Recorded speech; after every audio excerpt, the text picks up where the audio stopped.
Hi, everybody. This is Tom with Culture Chap, and today I have a double header for you. Not a triple header, a double header. So, I'm encouraging you to think about this problematic play that was one of Shakespeare's first. And the double header part is that this play, To Gentlemen of Verona, has also become a musical of the same name. So that's the double header. The musical won quite a few awards. It's not done very much. The creation of this rock musical was in the early 1970s, so that's a while ago. And despite musicals being good and clever, it's a musical based on this classical text.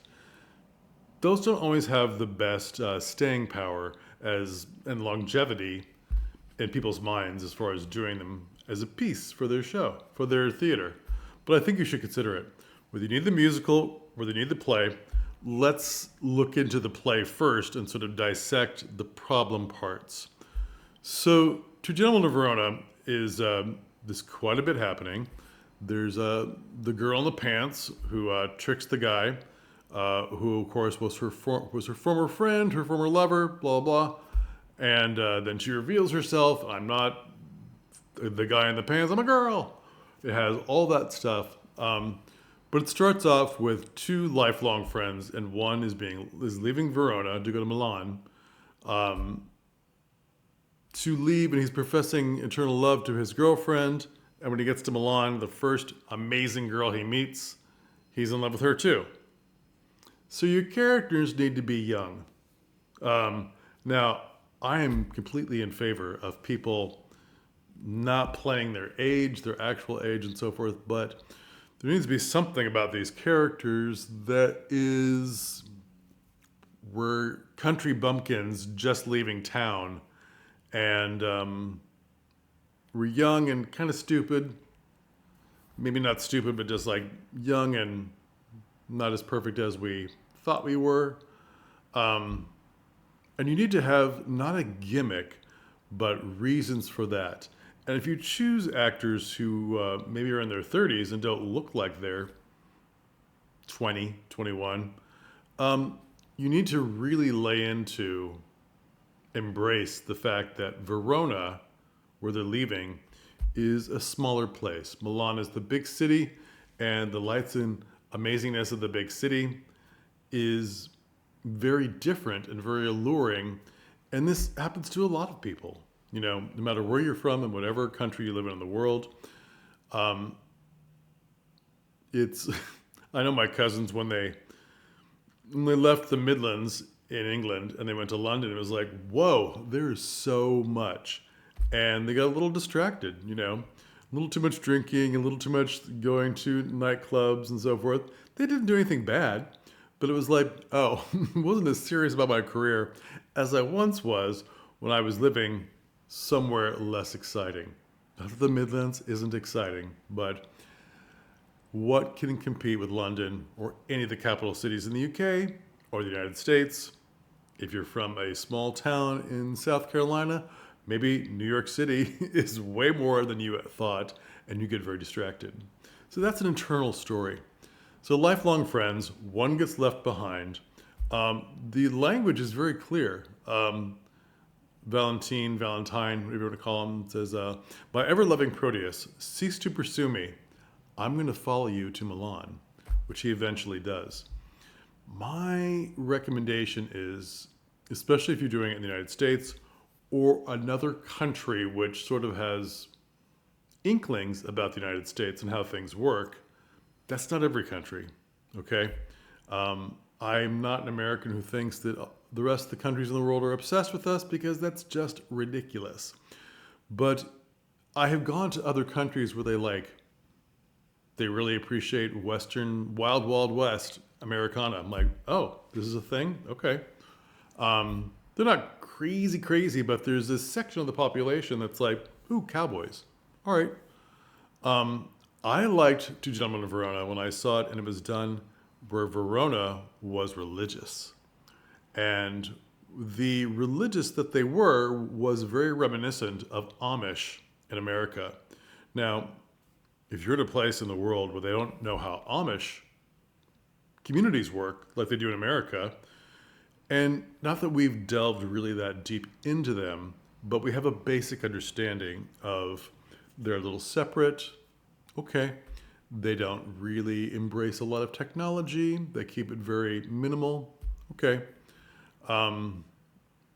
Some do, some don't. There's different versions of Amish in different areas.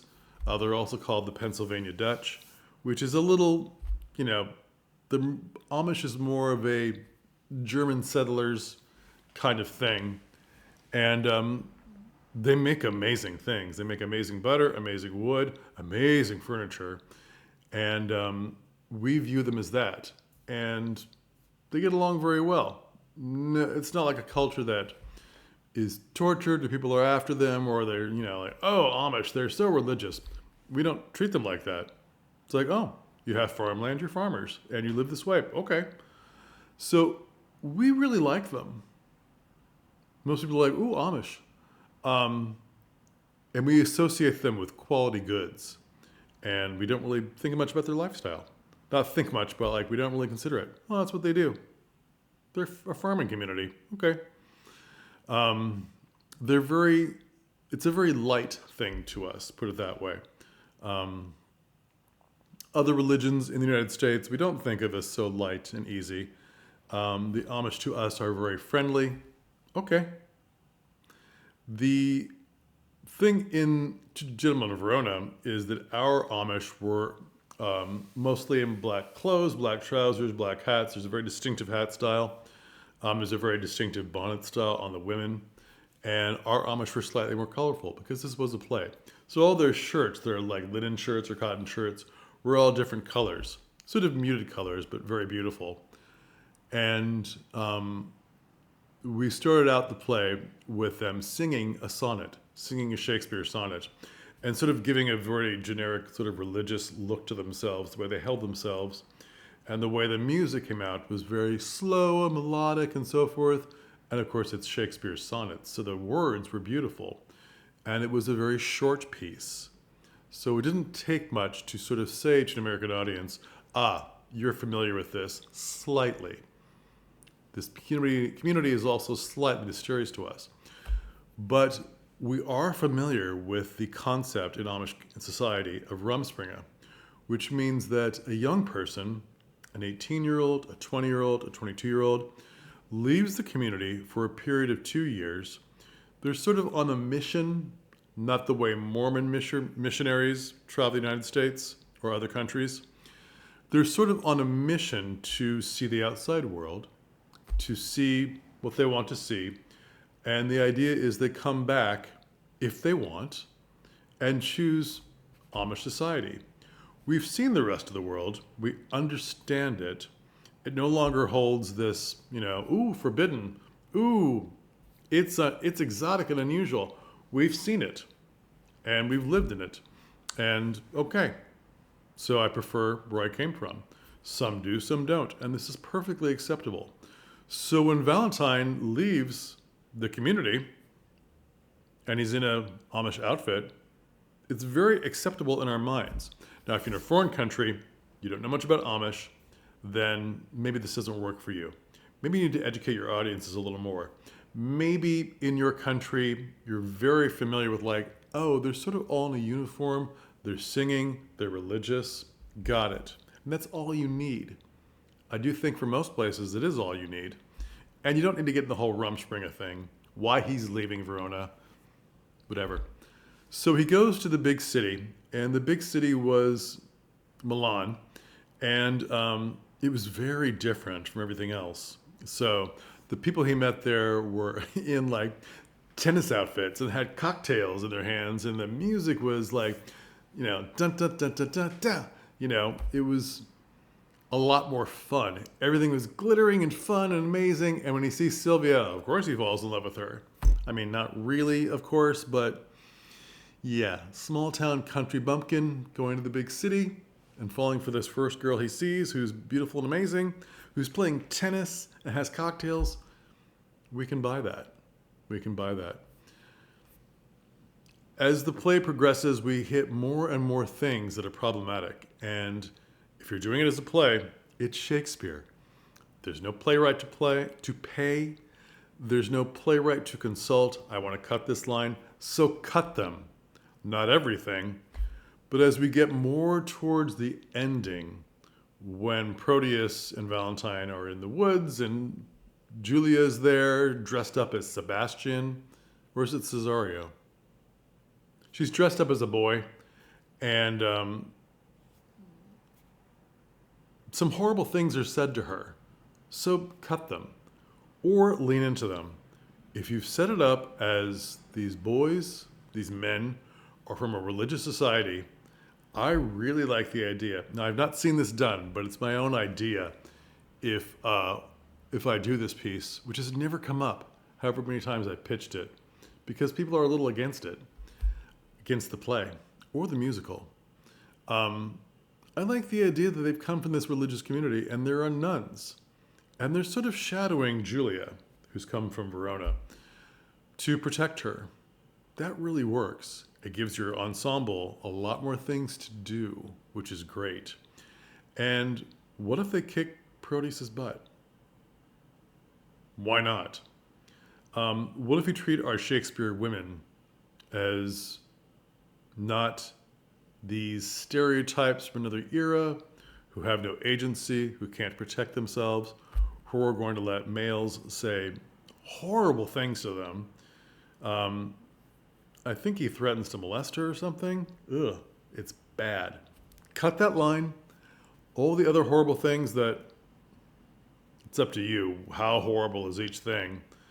I don't think they should be on a scale. I think that Proteus should be given what for immediately by a bunch of nuns. I think that's very effective. We've established that Proteus, who, by the way, as soon as Valentine leaves and falls in love with the first girl he sees, Proteus wants to fall in love with her too. He's a little cuckoo. And why don't we treat him as that? Yes, he's a good friend, but how good of a friend is he if he's trying to steal the first woman that his friend has fallen in love with? What does that mean? What are we doing with Shakespeare's women? Why aren't the men being held accountable? And why aren't you treating it like that? If you don't think the lines are supporting holding the men accountable, it's in the actions. How do these women feel? Of course, it's Shakespeare, so it all sort of, ties up with the bow at the end, where the women are like, I'm forgiving, I'm forgetting, I'm going to marry you anyway. Well, how are you going to treat those lines? What if the way your actress says those lines is a little wary? And like other things you've seen, like The Color Purple, where the women back each other up during different things against a man. Numerous things in modern society, in our present day, movies and plays, where women are not so easily moved to forgive. But if they're like, we'll see, what would that be like? And how would those actions look like on your stage? And how do you really communicate that to the audience? How do you treat those lines? Because there's so many different ways you can say lines. Yes, I'll marry you. Or, yes, I'll marry you.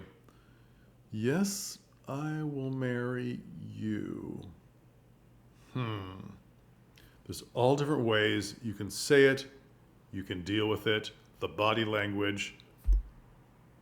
There's all kinds of things you can do. So if you feel it's a problematic play for a lot of these reasons, a problematic musical for a lot of these reasons, lean into it. You have your own ideas, your own agency to fix these things and to make them more palatable for modern day. That's a strange phrase, but we are sick in the theater of people being othered, women being put down, dumb characters or handicapped characters being put down, characters of weight being put down. So do something about it. And the more you think about it, the more you rehearse with your actors, the more that you start off your rehearsals as producer, director, artistic director, choreographer, movement coach. The more you bring this up in the beginning of like, we understand there are problems with this play. We understand that this was written many years ago and these things would have been acceptable. But were they? So how will we challenge this? How will we figure out subtle, efficient ways of handling these problematic lines? If it's the play, we can cut the lines. How much does that destroy our text? I like it when Shakespeare's lines are not so precious. I like the idea of Proteus, like, I'm going to do this to you, I'm going to do that to you, how dare you trick me? I like that the nuns are grabbing him, covering his mouth, I'm gonna, that's all you hear. And you never hear the offending part. What would that be like? Shakespeare's lines are not so precious. We get the point. We get the plot and the devices of the script. So we understand he's scrambling. He's an idiot. We've established that earlier on in the play. This guy is all over the place. The big city has made him nuts. And it's made his slightly more intelligent friend, Valentine, a little nuts for girls, too. Not as nuts, but we are country bumpkins. Now, if it's the musical, which was the rock musical, which was done in the 70s, how precious are those lines to those people? So, are the songs reiterating Shakespeare's lines, and you can't change those lines? Are the lines in the musical Shakespeare's lines, and you can cut them if you want to, or you can change them if you not change them, rewrite them, but squelch them, cover the mouth, whatever. You probably can't change the music. That probably would make you get a copyright infringement and a cease and desist letter, and you don't want those. I've seen those; they're very painful. Not to myself, but I'm afraid to smaller companies I've worked for. When I was from the big company, I'm like, you don't want to mess with this. They're like, no, it's fine. Who's going to figure it out? In the digital age, there are records of everything. They will figure it out. And you will get a cease and desist letter from the playwright, from the licensing company, and it's nothing to fool around with. So check out the musical and how much leeway you have. Read the libretto, read the script, and see what is in there that really angers you and how you could change it, how you could fix it, how you could remove it, if so, and see if it's the piece for you. My last comment is that the problematic areas of this play are not too frequent. So when they hit, they're bad. They need to be treated as bad things, antiquated things, offensive things. And they're just not too frequent. Does that make it a better play? No, they're still there. And how do you want to handle this where, if you don't handle the whole thing about the two guys going to Milan and falling in love with women immediately after they've said goodbye to their girlfriends and their eternal love for their girlfriends, aren't you immediately turning like, oh, I hate this guy? Immediately. Is it a softer land for your audience if they've come from a religious community? If they've come from a farming community? If you really establish that they are innocents and, yeah, this is bad. First girl you see, falling in love with her. But how are you going to keep the audience on your side? What is going to keep them enamored of these characters enough for you to realize eventually through the arc of these characters, we're still fans of them. We're still heroes. There's a lot of things out there where we are fans of the character and it's not immediately known that they're an anti-hero. People in the United States, kind of all over the world, love Sex and the City. Carrie Bradshaw is a mess. We're still on her side. We get to know the other women in Sex and the City not as well as Carrie because everything is coming through her lens, but we're sort of on her side. We want her to succeed. We get angry when she falls again and again and again, but she is an anti-hero. So how is that treated? How are any of these things you've seen in movies and plays when you have an anti-hero or you have a hero that you're immediately mad at, how is that treated? And that's up to you as an actor, as a director, producer. How will you treat that? Examine these pieces. I know that this is a series of comedies that you are watching because you want to have more patrons come to your theater with guaranteed hits, but it's all in the advertising. It's all in the treatment of it. It's all in the putting it out there in the world. This is comedic. Make it comedic. Don't just fall back on Shakespeare's words. That'll sell, and that'll be amazing, and they'll just become because it's Shakespeare. Make it comedic. Do your homework. Really not fix this play, but lean into it and go, what can we do with this to make it really appealing? Really something that they never knew they wanted to see. So I think the religious Verona going to the big city, that's an eternal story. We like that. Country Mouse goes to the city. We like these stories. What is that? How different is the big city? How different are the costumes and these people and the attitude and the music? What would that be like? How can you make the city a glittering jewel? We like those stories. Fish out of water stories. We like those stories. We like those comedies. Okay? Look at these pieces. The links to the script and reviews are in the description, and tell me what you think in the comments. So I've just added at the at the insistence of my people, that are my patrons, my subscribers, they want to support me, which is great. So I've added Buy Me a Coffee. So if you want to buy me a coffee, it's inexpensive. It's a one-time thing, and you can see the link up in the header. It says Buy Me a Coffee. It's easy. It's a great little thing. Buy Me a Coffee may be more money in the creator's pocket than other things like Patreon. So they charge me a lot less. So I like them a lot. So let's see what you think. Please subscribe. I need subscribers. I'm getting a lot of views, which is great, but I need subscribers. All right. Thank you, and we'll talk again. Bye.